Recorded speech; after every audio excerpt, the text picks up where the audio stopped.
This is Power Hour with Gabriella Power. Hello and welcome to Power Hour. I'm Gabriella Power. Thank you for your company. Well, it is the art of the deal, and US President Donald Trump is making historic deals on the world stage that even his haters have been forced to admit is great for America. 4th of July, somebody had to think how the country was, the economy was going to be tanked by then. And I was kind of like, well, that seems right to me. But that didn't happen. Look, the stock market is at record highs. I know not everybody lives by the stock market, but I also drive around. I don't see a country in a depression at all.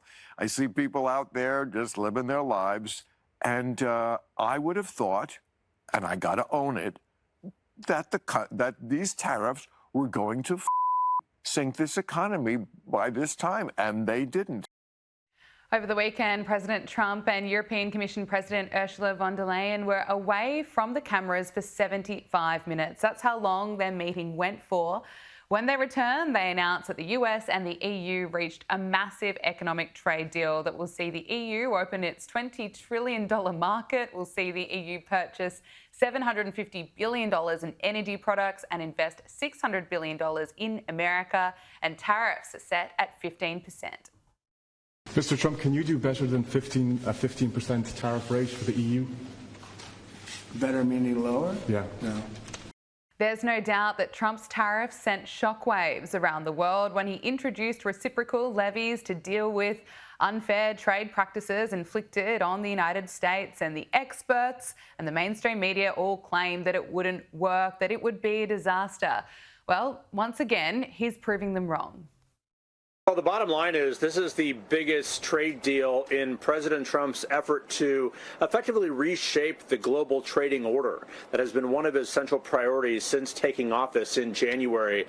He's been issuing many threats of tariffs, but they clearly have been working in terms of bringing other countries, allies and adversaries alike, in some cases, to the negotiating table. It's extraordinary. Donald Trump is running circles around other world leaders. Since he's been in power, he's closed the border in the United States. NATO has agreed to increase defence spending, and he's putting America first. Now, his strength is highlighting just how weak some of the other leaders are. Donald Trump met with UK Prime Minister Keir Starmer on Monday, and just watch how Starmer squirms when he's asked about illegal immigration. The president makes it look easy dealing with illegal migration. You must be envious of his record in such a short period of time. Well, I think we've been discussing irregular, illegal migration is a huge issue in both our countries. In the United Kingdom, it is a real cause for concern, and that's why we must bear down on it. Yes, it is a huge issue in the UK, and Sir Keir Starmer has been failing. Joining us now is James Billow, newsroom editor at Unheard. James, it's great to see you again. Let's start with this meeting between Donald Trump and Keir Starmer, because for all the things we can criticise Donald Trump for, I think this meeting really shines the light on who's a strong leader and who's a weak one. In 6 months, Donald Trump has closed the border. He's been carrying out his promise of deporting illegals. Meanwhile, illegal immigration in the UK is out of control. And Starmer was asked about this, and he was panicking when that topic came up. But he also started to panic when it came to the topic of free speech. Take a listen. The importance of free speech today. Well, free speech is very important. I don't know if you're referring to any place in particular. Perhaps they are, but we've had free speech for a very, very long time here, so we're very proud of that. He says that, yet Keir Starmer has approved an elite police task force to track online posts about immigration. So detectives will be taken from forces across the UK to take part in a new investigations unit which aims to maximise social media intelligence as the government aims to avoid riots. But of course, many are concerned about this and how this could lead to restrictions of free speech, James. Yeah, and it's a pretty interesting use of the words elite. I don't exactly know what kind of elite team would be used to be monitoring social media for anti-migrant rhetoric. It's just bizarre. I just want to pull out one of the comments that Starmer made in that slightly awkward press conference he had with Trump. He said, Britain has a long history of free speech. And yes, that's entirely true, but it can go in the blink of an eye. And that is what appears to be happening at the moment. It is not an effective use of police resources to be investigating this kind of behavior. It's something we saw during COVID when they were flying out drones to break up people having picnics. And now this kind of nanny statism seems to be accelerating and then rolling onto online discourse and things like that. So, yeah, I think it's a very troubling indictment on the state of free speech in Britain. And I can only hope that someone at some stage will have the courage to intervene. Yeah, I couldn't agree more. It's been, pointed out that Britain's two-tier justice system means that you can get more jail time for an ill-judged tweet than for some of the worst offences imaginable. The Telegraph had this piece highlighting that rapists, pedophiles and terror offenders have been given shorter sentences than Lucy Connolly, who is, of course, the woman who was sentenced to 31 months in jail for an awful tweet that she deleted. I just don't know how it's possible for some of the worst offenders to be getting lighter sentences than Lucy Connolly, someone who wrote an awful post on social media. 31 months for a single tweet is actually beyond parody. And yeah, it's an extremely troubling step in the direction of Britain's free speech travel.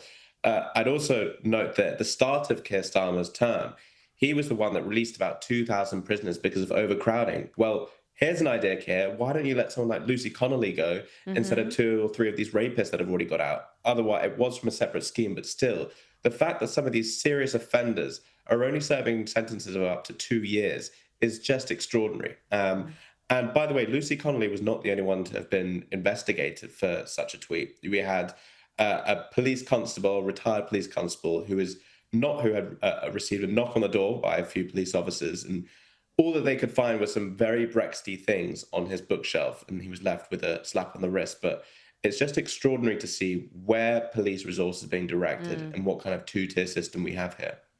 Well, it makes a lot of sense that Nigel Farage is ahead in the polls. Recent polls show that his party Reform is ahead with 28.4%, and Labor has sunk to 23.9%, while the Tories are on 18%. Now, Donald Trump in that meeting with Keir Starmer today seemed to put Keir Starmer on notice. Just take a listen. And, politics is pretty simple. I assume there's a thing going on between you and Nigel, and it's okay, it's 2 parties.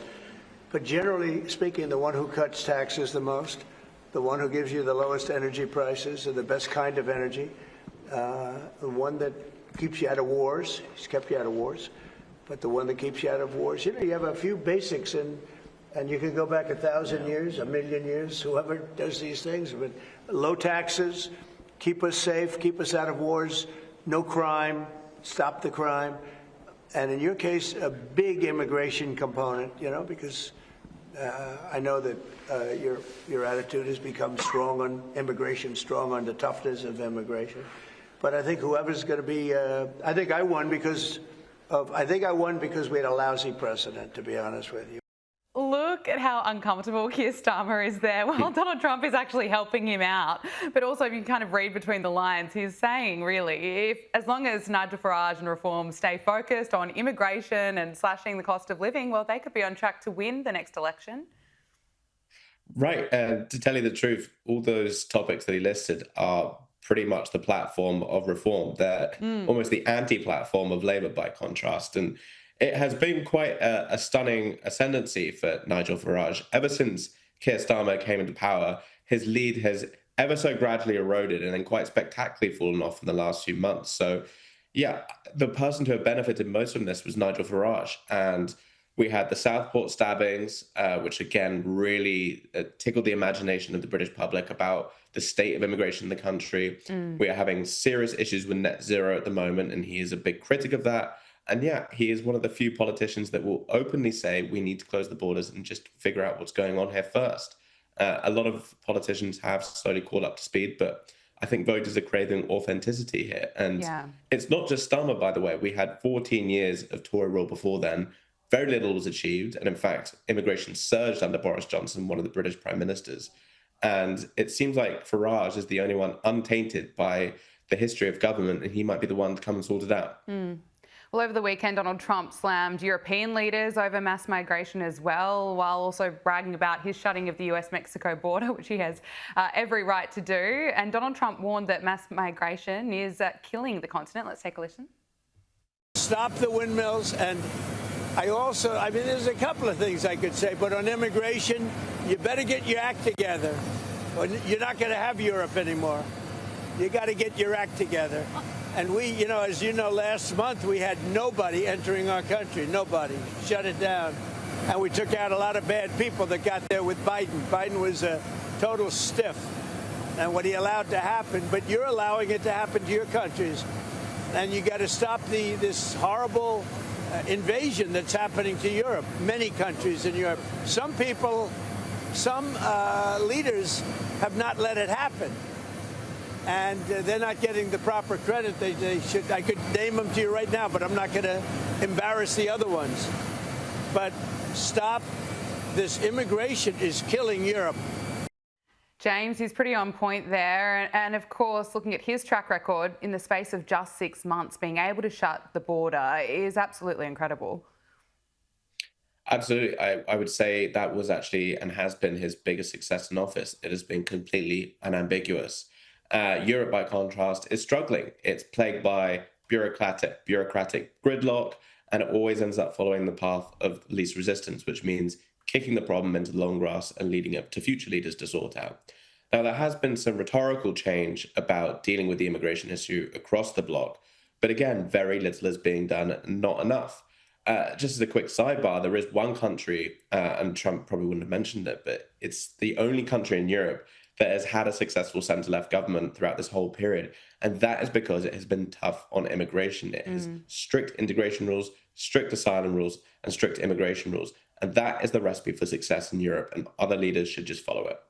I want to get your thoughts on the trade deal with the EU. Donald Trump needed 75 minutes to secure his desired outcome from the European Union. The early deal said that Europe will invest $600 billion, buy $750 billion in American energy supplies, and the majority of European goods entering the US now have 15% tariff. Now, President of the European Commission, Ursula von der Leyen, also remarked how Donald Trump was a tough negotiator. I want to thank President Trump personally for his personal commitment and leadership to achieve this breakthrough. He's a tough negotiator, but he is also a deal maker. It's interesting because Donald Trump has shown many experts who were freaking out at the time about the tariffs and what this could mean, a lot of hysteria about what's going to happen to the economy. I suppose this was part of the deal. What's your take on this? Well, that clip of Ursula von der Leyen, it looked more like a hostage video than one of a politician celebrating a deal. And in some respects, that's exactly what it was. The EU are undoubtedly the losers from this deal. Not only have they has the US just secured a 15% tariff rate on the bloc, but it has also promised to spend hundreds of billions of dollars in investment in US military equipment. So this has been an unambiguous success for Donald Trump as well. And while von der Leyen might say, oh, well, this is a good deal, we're happy we got it over the line, a lot of other European leaders were not so happy. We had France's PM, Francis Bayrou, say this was a dark day for Europe. And then Viktor Orban of Hungary saying that Trump ate the EU for breakfast. So very mixed results here. And I don't think Ursula von der Leyen will be going to sleep very easily tonight. Just finally, before I let you go, Donald Trump also had this to say about windmills, saying they are a con job. The other thing I say to Europe, we will not allow a windmill to be built in the United States. They're killing us. They're killing the beauty of our scenery, our valleys, our beautiful plains, and I'm not talking about airplanes, I'm talking about beautiful plains, beautiful areas in the United States, and you look up and you see windmills all over the place. It's a horrible thing. It's the most expensive form of energy. It's no good. They're made in China, almost all of them. When they start to rust and rot in 8 years, you can't really turn them off. You can't bury them. They won't let you bury the propellers, the props, because there's a certain type of fiber that doesn't go well with the land. That's what they say. The environmentalists say you can't bury them because the fiber doesn't go well with the land. In other words, if you bury it, it will harm our soil. The whole thing is a con job. It's very expensive. He's certainly landed some punches, James. Donald Trump's antipathy for windmills goes back a long way. And look, I'm not necessarily anti-green energy, but I completely agree with the fact that it cannot be the sole source of energy for any nation. And this is where the West seems to be really tying one hand behind its back, because it has to be supported by other types of energy. And America, it's self-sufficient, it's energy independent, it's less of a problem for them.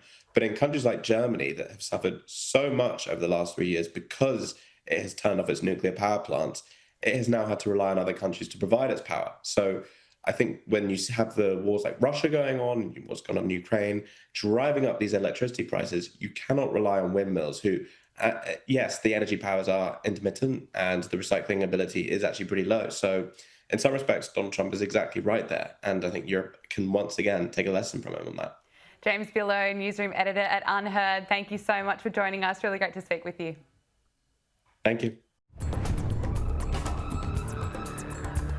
It's time for Media Meltdowns, and since the cancellation of Stephen Colbert's show that was losing tens of millions of dollars a year as well as its audience, the hysterical leftist media has claimed it's Donald Trump's fault, and this is the dismantling of our democracy.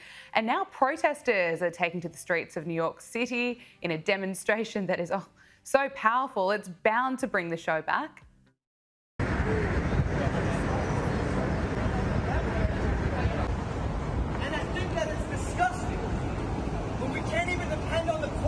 Defend our democracy anymore.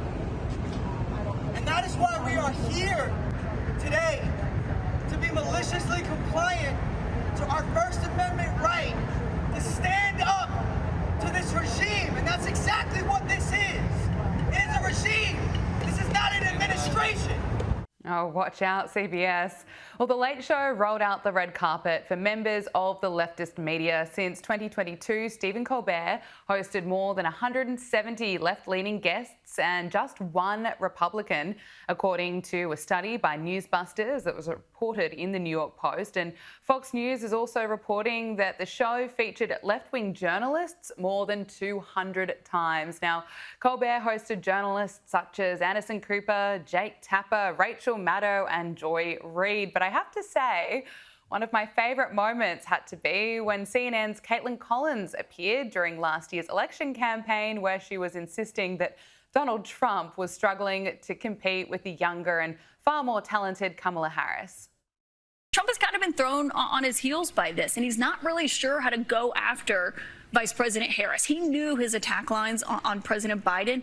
He really has struggled with how to go after someone who's 20 years younger than him, who is a different gender, a different race. It's kind of been this moment where he has not been able to coalesce around a single attack line. I know you guys are objective over there, that you just report the news as it is. Oh, I know. CNN makes a... I know that's supposed to be a laugh line? It wasn't supposed to be, but I guess it is. Brilliant. Even Stephen Colbert's audience had to laugh at that one. But let's just check in on CNN's Caitlin Collins. Last week at the White House, when Tulsi Gabbard released explosive new documents showing the Obama administration manufactured intelligence to push Russiagate, what does Caitlin Collins ask? If Tulsi Gabbard is doing this to score points with the president.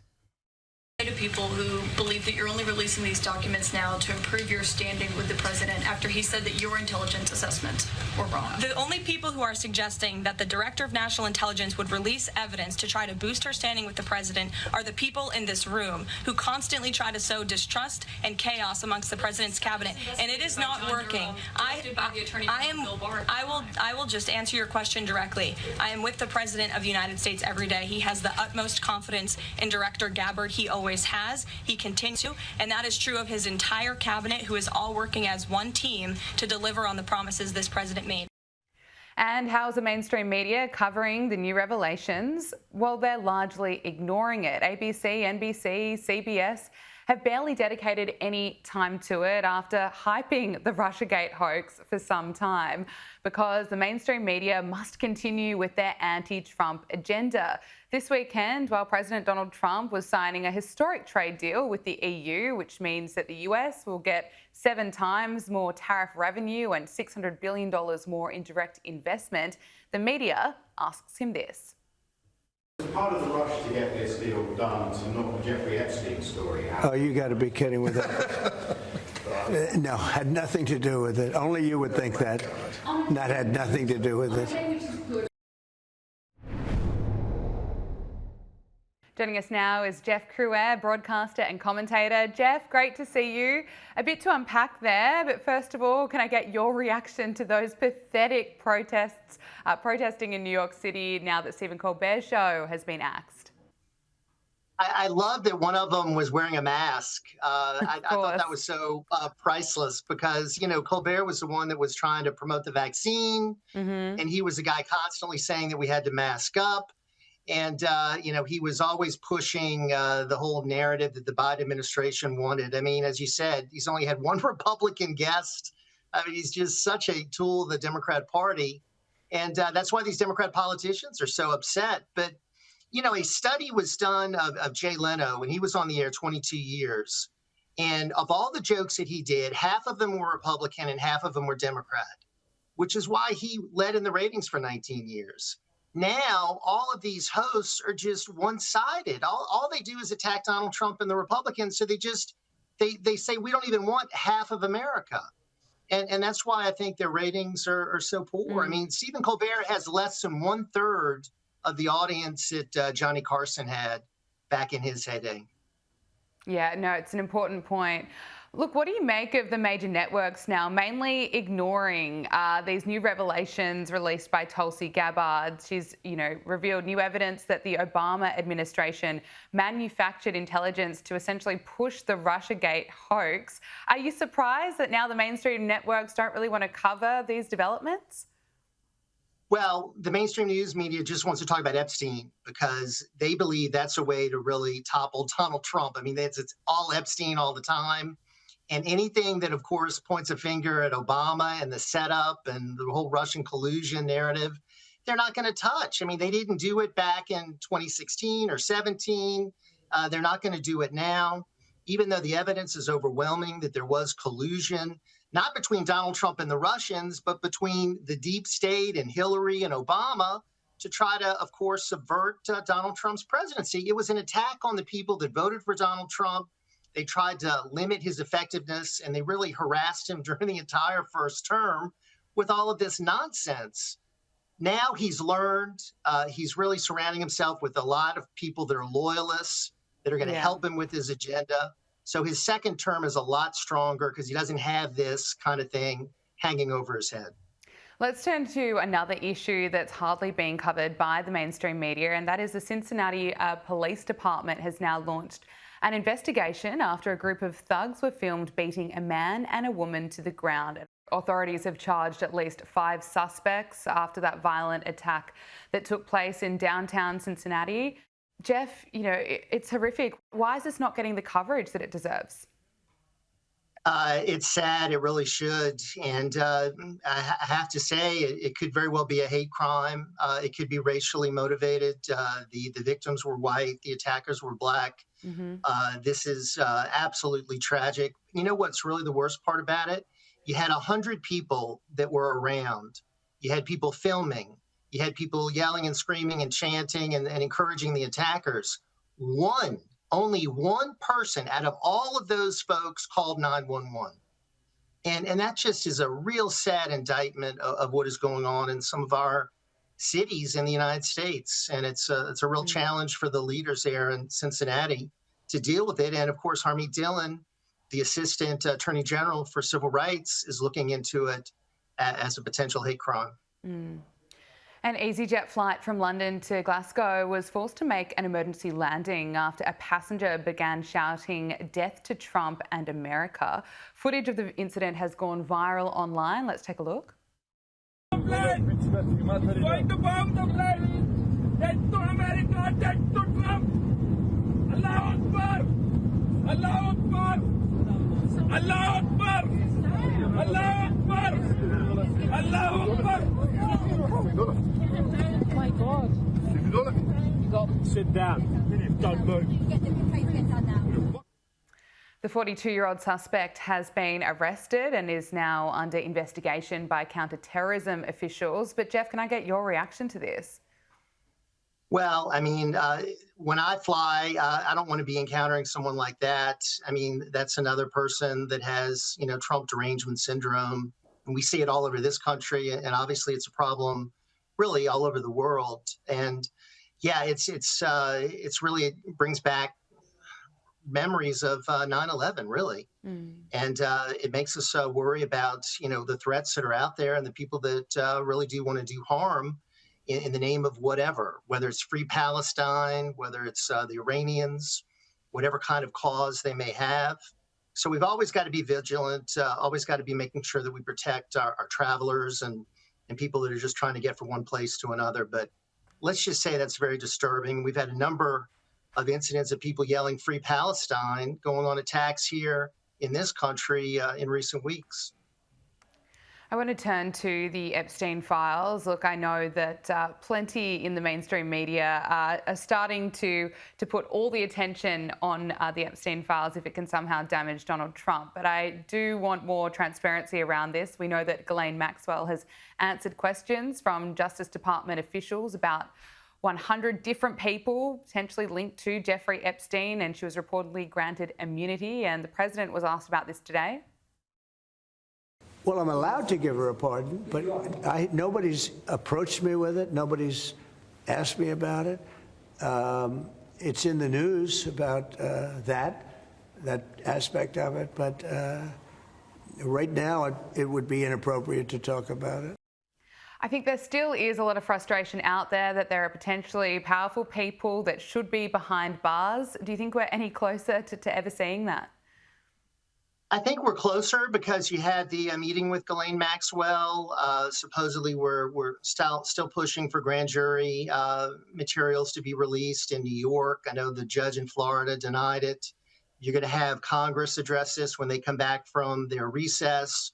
You're going to have more action on this. And I do think the Trump Justice Department will do more. I agree with you. I mean, I think this is a case that we need more transparency.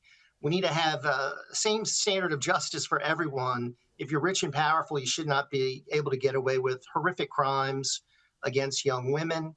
And I, for one, do not want to see Ghislaine Maxwell given a pardon. She was a partner in this criminal enterprise. She recruited the young women for Jeffrey Epstein. The victims in this case do not want to see her pardoned. And I really don't either. I think she's where she deserves to be, and that is in prison. Yeah, no, I couldn't agree with you more. Let's talk about the Democrats. Their approval rating has plunged to a 35-year low. Now, 63% of registered voters view Democrats unfavourably, which is dramatically marking the lowest rating since 1990. This is according to a Wall Street Journal survey. And that abysmal rating for the Democrats, of course, comes against the backdrop of also lacklustre figures for Donald Trump and Republicans. Trump's approval rating sits at 46%. But although his approval rating is not great, the Democrats are faring far worse. What do you put this down to? No leadership, no message, no vision. They're really lost. I mean, all they have is Trump hate. I mean, that's all they really do is just, talk about how much they can't stand Donald Trump. But they're not really giving Americans any answers about the problems that we have as a country. And remember, the 12 out of the last 16 years we had Democrat presidents, and Trump is coming along and getting a lot of things done. And I think the American people see a contrast. So why would they want to go back to the Democrats? I really think they need new leaders. They need a new message. And sadly, what we're seeing among Zohran Mamdani and so many is just a further to the left, more socialism. And I don't think that is going to be the answer for the Democrats. If the Democrats have any hope, they need to move back to the center. And that's not where the party is going right now. Yeah, no, that would be good to see. We can only hope. Jeff Crouer, broadcaster and commentator, thanks so much for your time. Thank you. Joining us now is skynews.com.au columnist Louise Roberts. Louise, great to see you. Good to see you, Gabriella. I want to start with the latest from the Coldplay Kiss Cam drama, because Astronomer has now hired actress Gwyneth Paltrow to be a temporary spokesperson following that drama, and she appeared in a short video alluding to the viral moment that Astronomer's former CEO was caught on camera with a woman who was not his wife. Let's take a look. Thank you for your interest in Astronomer. Hi, I'm Gwyneth Paltrow. I've been hired on a very temporary basis to speak on behalf of the 300-plus employees at Astronomer. Astronomer has gotten a lot of questions over the last few days, and they wanted me to answer the most common ones. Yes, Astronomer is the best place to run Apache Airflow, unifying the experience of running data, ML, and AI pipelines at scale. We've been thrilled so many people have a newfound interest in data workflow automation. As for the other questions we've received, yes, there is still room available at our Beyond Analytics event in September. We will now be returning to what we do best, delivering game-changing results for our customers. Thank you for your interest in Astronomer. What did you make of this, Louise? Do you think it's a good PR strategy? I think it's gold standard PR strategy, and that seems to be the view across the board, that what could be better than hiring the ex-wife of Coldplay's lead singer Chris Martin to do your kind of damage repair in a way. And Gwyneth is brilliant because she's so deadpan and droll about it. And even when sort of, you know, addressing questions like what the actual, she answers with a question about data workflow. Amazing. Incredible. I mean, I've learnt more about that company than I ever hoped to, in a way. And what it's done is it's really move them away from the grubbiness of the affair and all the heartbreak into a brand that people will remember well after that scandal has faded, and people will kind of like them because they've been very clever. They've lent into the crisis rather than put out sort of vanilla statements or, you know, told their staff there's nothing to see here, everything's fine. Because, you know, when it happened, we all thought, oh my God, that's the end of that business. Yes. So they've been very clever to play it this way and to hire Gwynnie, who has just, you know, aced it. Yeah, really, I think you're right. Yeah, she did a great job.